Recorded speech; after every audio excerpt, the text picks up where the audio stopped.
I have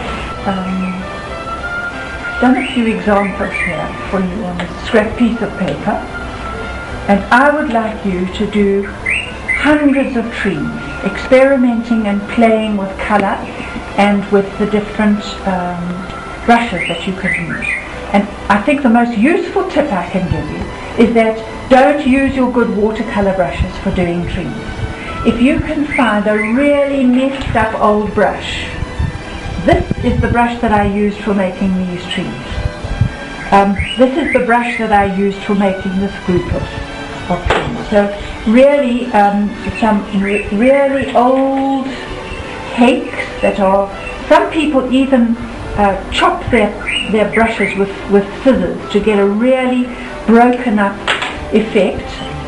So let me give you an example of how to do this sort of tree.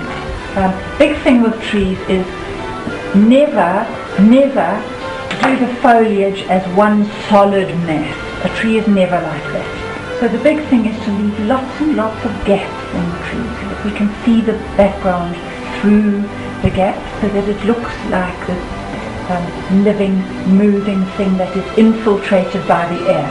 It must never look like a solid lollipop. So I've used this great big awful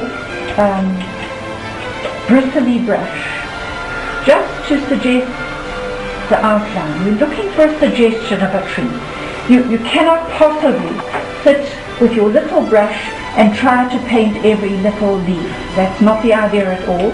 We're looking at combining clumps of foliage into one impression of trees. Don't use more than two colours, and I like to use the lighter colour first, and then just drop in a little bit of shadow colour, mostly at the bottom where you think it would be.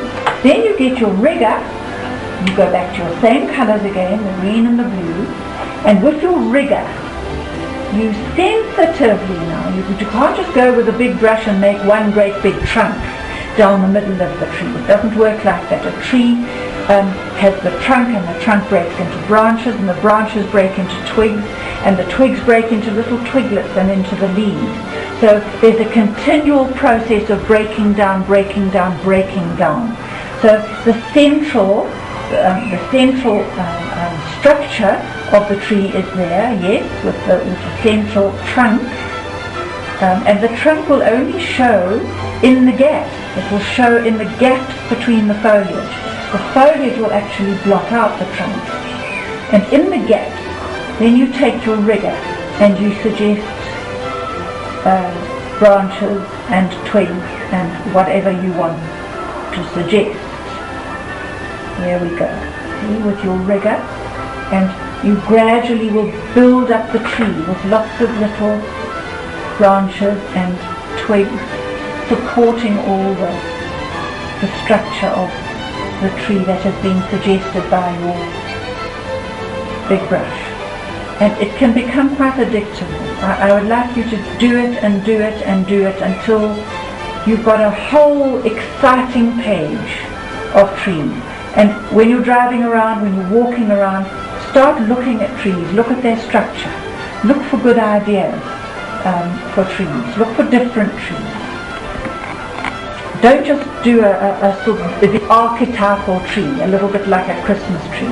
Look for interesting trees. Often trees have other little ones growing underneath them, little bushes, and so it becomes a real clump.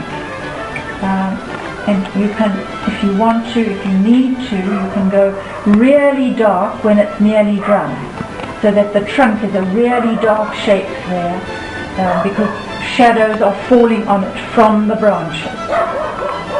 And then of course there's always a shadow. There's always a shadow underneath a tree.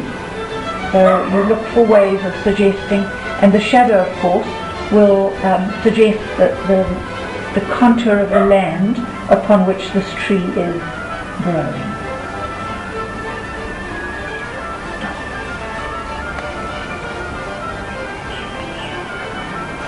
Good thing to do is to start a file or a box where you collect photographs of trees.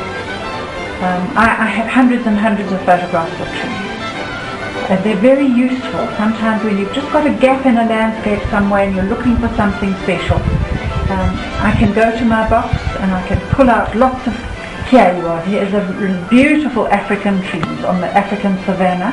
There's very African shape, and look how much of the sky we see through that tree. Very little foliage and beautiful structure of branches. Again, here's a flat crowned acacia tree. Lots and lots of space and air coming through it. There's another beautiful one. That is a very interesting one because the trunks curl around each other, and look how laterally they grow. There are some examples from my box.